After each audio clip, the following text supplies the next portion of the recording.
Bismillahirrahmanirrahim. Now we have the lab 3 of micro and embedded system, in which we have the task 1, which we have to implement the language C++, and we have to make a counter from 0 to 255. So I have written here the code of this task, and now I'm going to show you the prototype simulation of this. And you see that I have used the Arduino Uno 328P, and the logic probes are connected to the port. Now I'm going to simulate this, and you see that our counting starts, and on the probes you see that different counts from 0 to 255. So this is our task 1 of lab 3.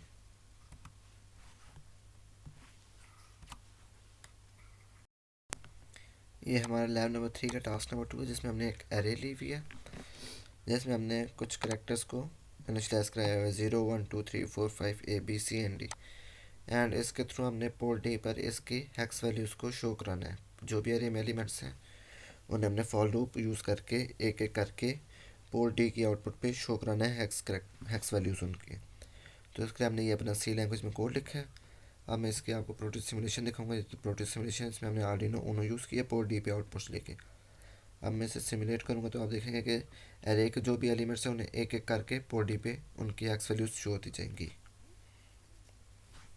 इसकी हमने hardware पे भी implementation की है, जो कि मैं and पे वीडियोस पे आपको हार्डवेयर भी शो करा दूंगा।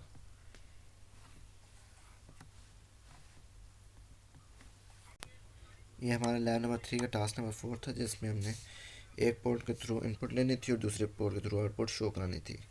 तो ये हमने सी लैंग्वेज में कोड लिखा हुआ है, जिसमें आपको नज़र आ रहा है कि हमने पोर्ट बी को इनपुट डिक्लेयर कराया, पोर्ट डी सी को आउटपुट डिक्लेयर कराया, फिर हमने एक पिन बी के थ्रू एक इनपुट लिया जो हमने टेम्प्रेरी वेरिएबल में स्टोर कराई है, फिर हमने उस टेम्प्रेरी वेरिएबल को पोर्ट सी में आउटपुट पर भेज दिया।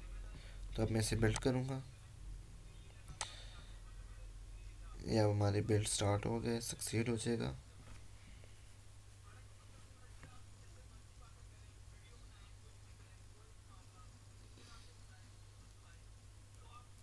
बिल्ड हमारा सक्सीड हो गया। मैं आपको इसी प्रोटी सिमुलेशन दिखाऊंगा, जिसमें हमने आर्डिनो मेगा यूज़ किया है। इसके एक्स फाइल हमने अपलोड किया, मैं इसके सिमुलेट करूँगा। तो ये इनपुट्स पर मैंने बटन कनेक्ट किए हुए हैं। जो जो मैं बटन दबाऊँगा तो उसके रिस्पेक्टिव मुझे आउटपुट शो होती जाएगी। अब देखिए सेकंड नंबर दबाया तो मुझे इसके सेकंड रिस्पेक्टिव आउटपुट शो होगी। इसी तरह ये वाला बटन दबाया तो इसकी रिस्पेक्टिव आउटपुट शो होगी। इसी तरह एक पोर्ट के थ्रू हमने इनपुट लिया और दूसरे पोर्ट के थ्रू हमने आउटपुट शो कराई है इस टास्क में। इसकी हार्डवेयर भी मैं यहाँ पे शो करा दूँगा।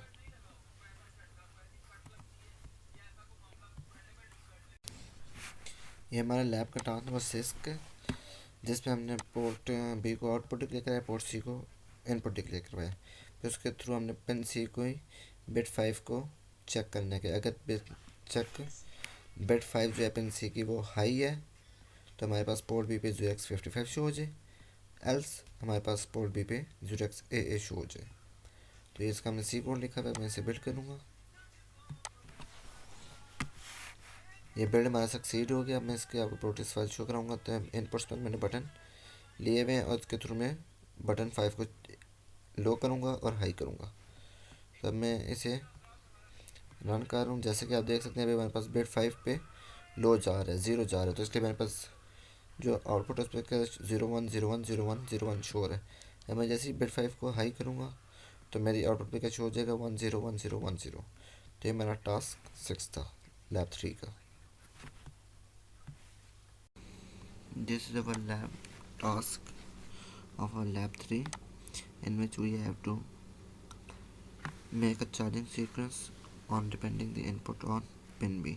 So I have declared the port B as an input and port C as an output, and now I am going to take input from the pin B, and if input from the pin B is 1, then I am going to show the output port C on 1 1 1 1 without giving 0 to the previous input, and if the input on the pin B is 0, then I am going to show the LEDs by off the previous LEDs. So I am going to show you the prototype simulation of this. Now here you see that I have take the input from the buttons and the output. Now when the input is 0, then our LEDs are on off and with speed. Now I'm going to give the 1 and then our output changes to this. So this is our lab task. ये हमारा lab number 3 का task number 3 है, जिसमें हमने कुछ hex values को ASCII codes को उनकी हेक्स वैल्यूज़ में डिस्प्ले करवाना था। तो ये मैंने किया। अभी आप मैं आर्डिनो को सेट करने लगा हूँ। तो ये आप देख सकते हैं हमारी डिफरेंट वैल्यूज़ पे डिफरेंट ASCII कोड्स पे डिफरेंट हेक्स वैल्यूज़ आ रही हैं। तो ये हमारा लैब नंबर 3 का टास्क नंबर 3 था, जो कंप्लीट हो गया।